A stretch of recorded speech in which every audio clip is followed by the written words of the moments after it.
This game's not won on social media. This game's not won on telephones. This game is won with shoulder pads, helmets, mouth guards, and sweat. That's how the game is won.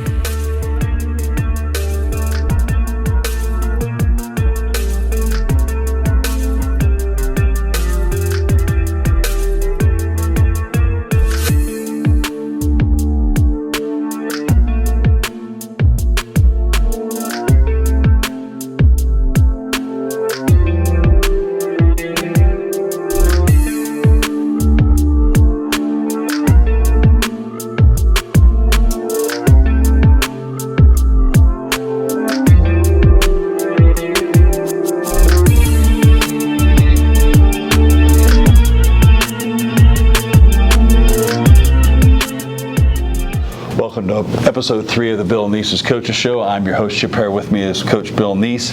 Episode brought to you by Robert Brothers Comfort and Dick Lumpkins Auto Body.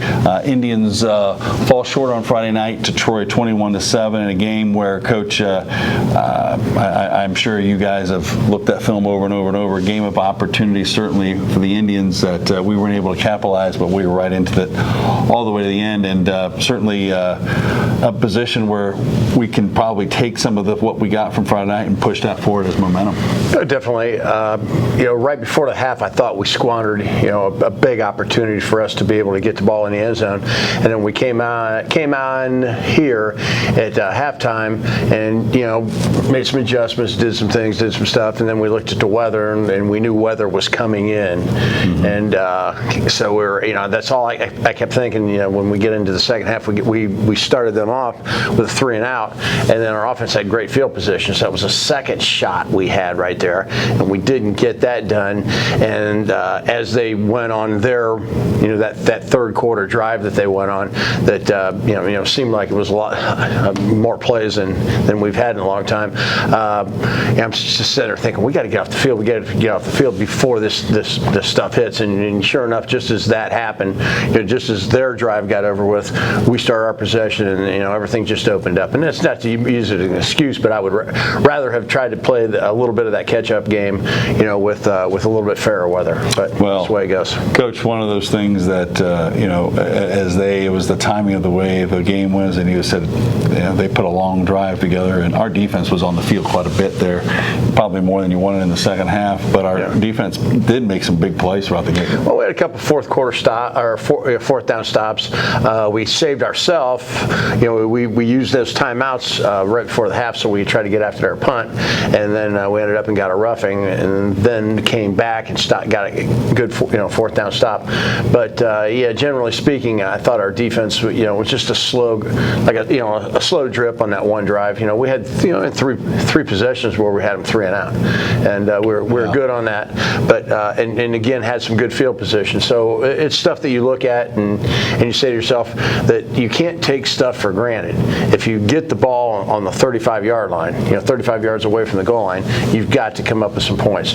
If you have the ball at this situation, you've got to come up with some points. Certainly those are things that you take away, as we talked about earlier in the show. You'll learn from, you push forward through and get to. Troy's certainly a good football team. And what, for me, just an observation that you talked about weather, and regardless of what that weather brings, the rivalry still continues. That game continued. There was a lot of emotion by both sides, and both teams, you could feel it had a different feel of it on Friday night. Definitely did. And to everybody that said to me, hey, those were some of the worst conditions we've ever seen, this and this. I say very simply, think about if it was 15 years ago, or even recently, in the case if we had to play an away game, just think about all the teams that were playing Friday night in that stuff. If it was still grass fields. Yeah, we got to play on turf. Yeah, at least the turf saved that part of it, that you're not just slushing it out 3 steps at a time with a muddy football and falling forward and stuff. So I think turf itself kind of helped out a little bit. Well, unlike several years ago, this game was playing on week 10, and then we went into the playoffs. Now now we have got to get ourselves ready for the next one, and the next one comes again a very important game. It's homecoming. It's West Carrollton, and I know that game means something to Piqua, as Piqua fell short to that one last year. So I don't think we take anything for granted. Doesn't matter what the record is. We're coming in Friday night with the focus of winning a football game and getting back on the winning track. Yeah, and you know, it amazes me, and kind of I find it humorous that when someone will just look at a record and go, okay, well, this is their record, this is your record. Oh, it looks like you guys are going to have it hard this week. Looks like you're going to have it easy this week. They don't know the ins and outs, the nuts and bolts of who's going to be hurt, who's not going to be hurt. What are they going to change? Are they going to still do the same thing? They going to come up with something brand new? Are we going to come up with something new? And if we do, are we going to be able to execute that play? Because new plays are great, but you got to be able to execute those plays. Every play is a good play until it doesn't work. Then it's a terrible play. So we got to be able to make sure that all that stuff's together. So on a weekly basis, I'm on edge the entire week as to what's going to happen with this team. What they're going to do. The more you watch film, the more dangerous they look, and that goes for every week you watch film. So we're going to go in. We want to practice our fundamentals. We're going to make sure we got things covered, and hopefully have a great homecoming night. Well, Coach, one of the other things too, the factor that you mentioned is we're talking about kids that are in the ages between 14 and 18, and they're human beings, and things can happen. And so I know you're going to have everything. You're going to have our guys ready to go for West Carrollton on Friday night. I know they'll be locked in and ready to go. Speaking of West Carrollton, let's talk a little bit about this team. You say, and I've seen a little bit of them on film. Record doesn't match how they look on the look test, so to speak, because they got some guys that can really some really explosive players. They got some explosive players. They've got some great skill players. 2 or 3 really good sized linemen, and they just have not been able to put it together. But they go in some streaks, and you'll see a situation where they'll be taking a team down the field. Team A, over here, somebody else. They're scoring 2 touchdowns in the first quarter against them. So again, this is easier. It's easy to sit back from afar and say, well, all you got to do is this. When you're in the middle of it, and you've got and you got 11 moving parts, and you got to get all 11 moving parts moving at the same time in the same direction. It's a little tougher than what it looks. Well, execution is a big part of it. Speaking of execution, what are we going to have to do to execute to get a win on Friday night? The biggest thing we're going to have to do is we're going to have to be able to take what they give us. If they're going to stack, last year I know they did a nice job of stacking a huge amount of people on the line of scrimmage, and we could not get our passing game going. We couldn't get the ball to the outside as well as we wanted. So I think what we're going to have to do is if they want to do that, then we're going to have to take advantage of that and again be able to execute those plays. Yeah, execution, big part of it. If they're going to take away the run game, we've got to be able to find ways to. And I think we will. I think offensively we are continuing to progress, to gel. I mean, I really like. We just came out of our offensive meetings. I really like the attitude of the offense. I like what everybody's doing with the offense. We don't have any selfishness in the offense. Whatever it's going to take. Occasionally there's always going to be that. I wish I could have done this. And like I tell the receivers, I say, here, this guy blocked all game, and we've never once thrown the ball to Tony Gardner, our offensive guard, and he never will get the ball. But he still comes and he plays the game the entire time and blocks like he's supposed to. And I said, just be grateful that occasionally you guys get those chances. And it's hard. You throw the ball 25 times. Even the teams that throw the ball 25 times a game, they're still like, well, he's got 10. You threw it to him 10 times. You only threw it to me 3 times, and back and forth. There's always going to be something involved. But as long as those guys keep it in perspective and grumble to themselves and keep everything in-house, I think everything's going to be fine. Well, one of the things that I got today, just walking the hallways and having a couple conversations with the guys and just listening, was I did not get a sense of any depression or down. They were that swagger that we've talked about this team a little bit. They brushed themselves off, and you could tell today they were ready to move forward. Yeah, a lot of these guys are undaunted, and what I mean by that is not that they go, oh, okay, we don't have to get any better. I'm going to put my head in the sand and not think about that. No, they come in Monday and they understand, hey, we've got to get get better.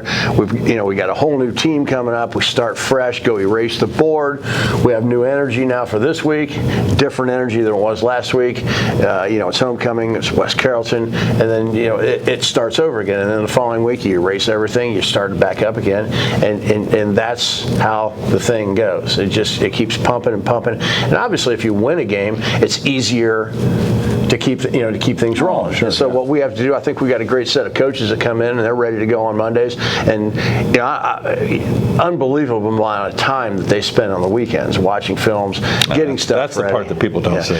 Getting stuff ready. Like today the offensive meeting, the offensive scout meeting, we've gone to video scouting reports now, and which is a new thing. We haven't done it before, and it's outstanding. The players love it. But the fact remains that video scouting report that takes us 20 minutes to show to our players, it's a good 4 hour presentation as to what slide goes here, what play goes here, what play matches that diagram exactly, so you can see what's going on and everything. And then one thing people don't understand is if you want to run defenses or plays, you got to take into account that it goes on both sides.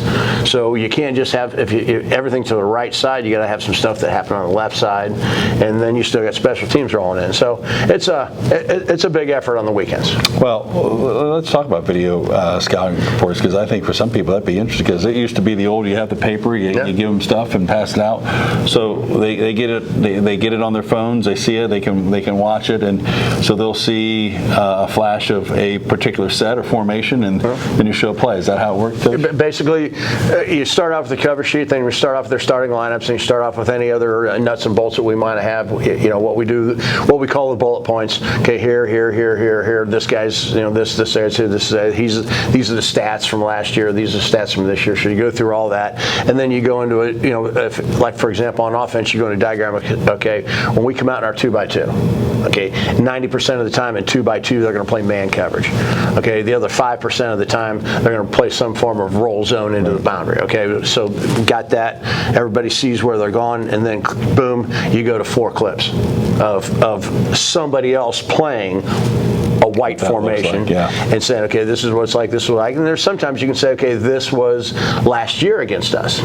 This was 2 years against us. And some of these teams you can go back, 2, 3, 4 years, because they do similar stuff. And then it goes to the next formation. And we don't do every formation, but it's good to know then, we tell our player, okay, we come up the line of scrimmage, you're going to have a 4-eye. Guy's going to line up on your inside shoulder, he's going to line up on your outside shoulder, he's going to do both, whatever the case may be. And it gives them just a little heads up as to what they look forward to. And then we take those same cards, bring them out on the practice field, and then that's what our scout team uses then. Right. That we say, okay, every time we're in white, I want you guys to roll into the boundary, with 2 4-eyes, and you probably reiterated in your clip, like you were talking about offense tonight, you probably reiterated a lot of that stuff when you saw him tonight in the video room. Yep. Yeah. Same deal. Well, Coach, you're talking about players who, and we have we have a lot of unique guys with the last names. We had 2 of them last week in Coleman. This week it's Mars. Yeah, I'm running out of 2-name people. Well, I'd tell you, those 2 have a lot of history beside that their dads played, and they know a lot about Piqua football. Yeah. But it's to have 2 guys like that on your team who just have a complete passion for Piqua football, and then anything you tell them are just going to be sponges. Yeah, they are, and those guys have been in our camp, especially Weston and his brother Wyatt. They came illegally and busting into camp when they were kindergartners, I believe, with an envelope with double the amount of application money, so we couldn't turn them down. And they came rolling in. And then the great thing about Carson is Carson had come over to our camps as 6th grader, 7th grader, always thinking, possibility, maybe. And then finally last year, he was able to make the switch over. And, we had known him. And we knew at some point he was, hopefully he was going to be able to get over here. And so they're both outstanding people, and they're the most coachable guys that you can think of. When you look at those guys that are also very intelligent. I was looking at GPAs for your team, and their GPAs, I think, are separated by 0.3 points, and I think Weston just out-edged Carson by that much, and Carson's right behind him. So we're not talking about just guys that want to play football and block and hit, but guys that are pretty smart. They are. So you talk about FBI a lot. I think that would come into play. I think definitely those guys are there. Very analytical, and in what's going on, and they get. There's a little bit of humor that goes on sometimes out on the practice field, and they get it, as well as anybody does. They understand it. It's not like, whoa, that went over my head.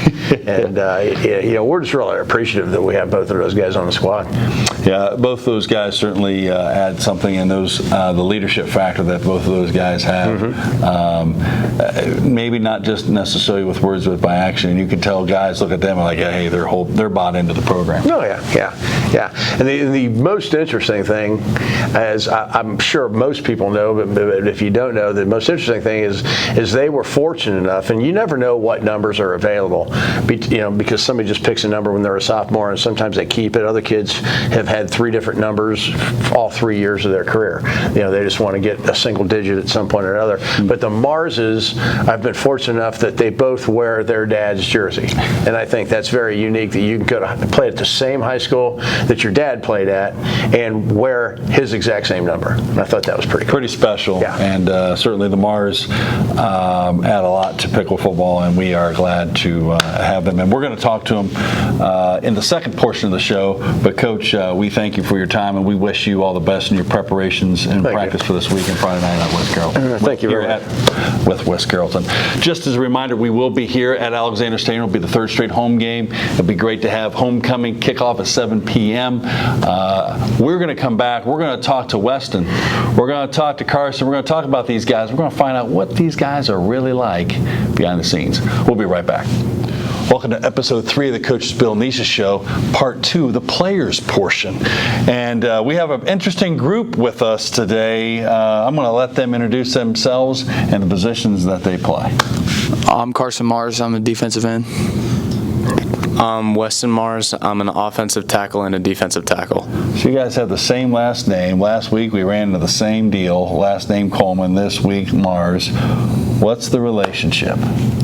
Our dads are brothers. We're cousins. Cousins. All right. Pretty neat. You guys have, this has been pretty special. I know both of you guys have made some kind of comment either to me on a private level or have written it in some kind of a note in maybe your senior feature article. Being able to play together. You guys have obviously been around each other since you've been young. What's it like to be on the same team with one another for you, Carson? Well, this is kind of one of the things that I was really looking forward to when I was growing up. I'd always wanted to be here, and part of that was so that I could be able to play with Wyatt and Weston. And last year I obviously got the chance to play with Wyatt, and then this year me and Weston are both starting, and it's been everything I've ever wanted. Pretty neat. Yeah, Weston, for you, you come in with both of your dads played, and so now you keep the tradition going with the sons playing. For you, Weston, what's it like to play with Carson on the line? Well, it was when we were younger, we played a lot of games together, so it was a lot of teamwork there. And now that we're older and we're playing together on the football team, it just continues. It's basically another level of brotherhood between the two of us when we're on the field, when we're in the locker room, anywhere we go. We got a few classes together. All day we're kind of working together, doing all this stuff. So I enjoy it a lot. It's like a little brotherhood between us. For you guys, Piqua football has always been in the family blood, and you've heard about it from the time that you've almost been out of the womb, so to speak. Your guys is the relationship or the answers that we get from others. They've been around it. For those that didn't necessarily have parents or siblings or relationships of anybody that Piqua, it's going to be different. For you guys, it's almost a rite of passage. I mean, to play for the Indians in the Big Blue. Yeah. What's it like for you to now be able to put that helmet on and that uniform to get to hear that you heard all for the years, and now you guys get the chance to do it?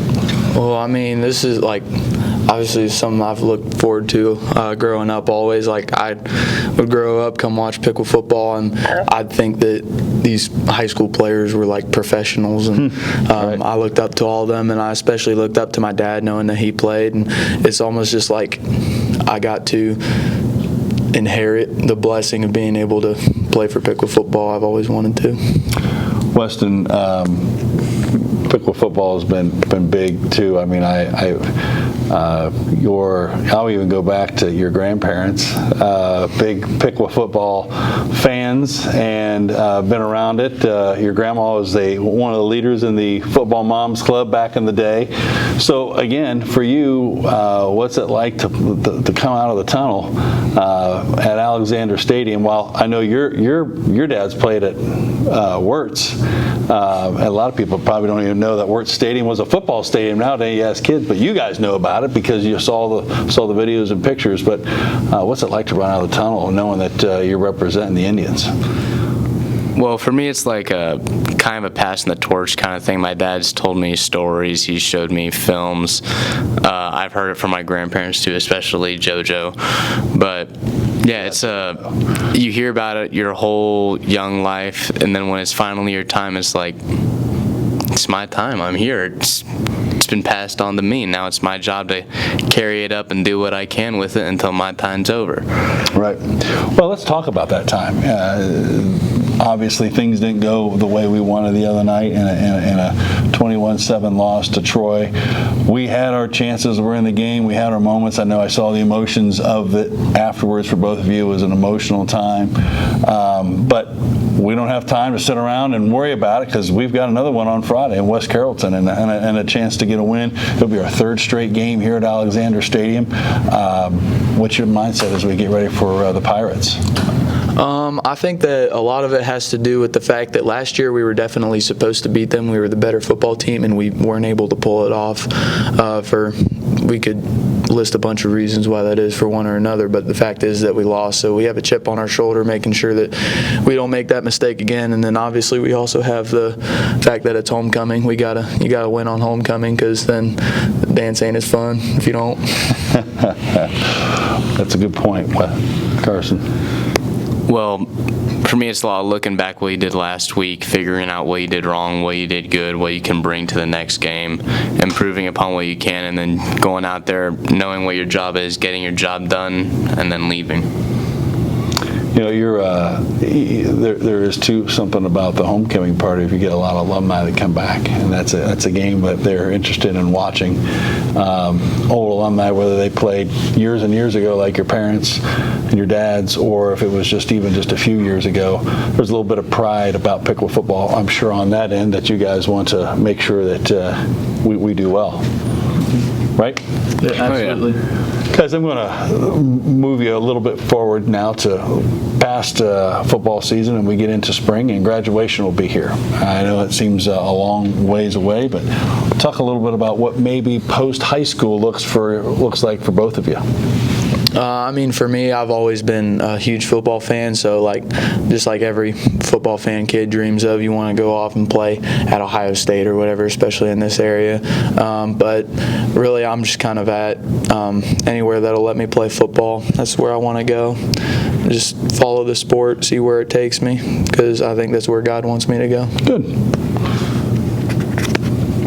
I'm definitely grateful, and I'm glad for what I've done with football in this part of my life, but I don't think I'm going to pursue it once I get into college. I'm going to go into a lot more technical things. I'm going to go into mechanical engineering.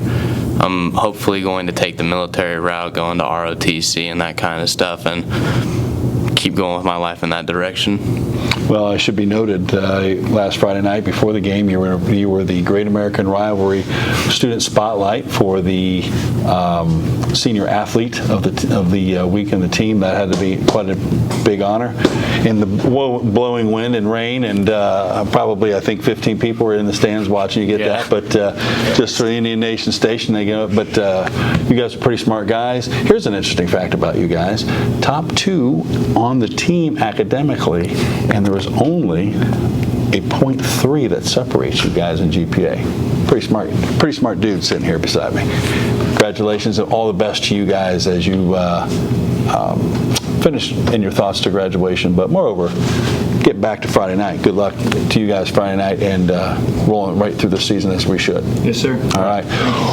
Just a reminder, we will be back here at Alexander Stadium on Friday night. Kickoff at 7 o'clock. You'll be able to catch that game on YouTube, the Indian Station YouTube channel, I should say. Catch that right after the game. The link will be up, and then certainly we'll be talking about it next week here on the Coaches Show on Channel Spectrum 5 and also the YouTube channel. We thank you for joining us. This show is certainly brought to you by Robert Brothers Comfort and Dick Lumpkins Auto Body. For Carson and Weston, I'm Chip Hare. We'll see you next week.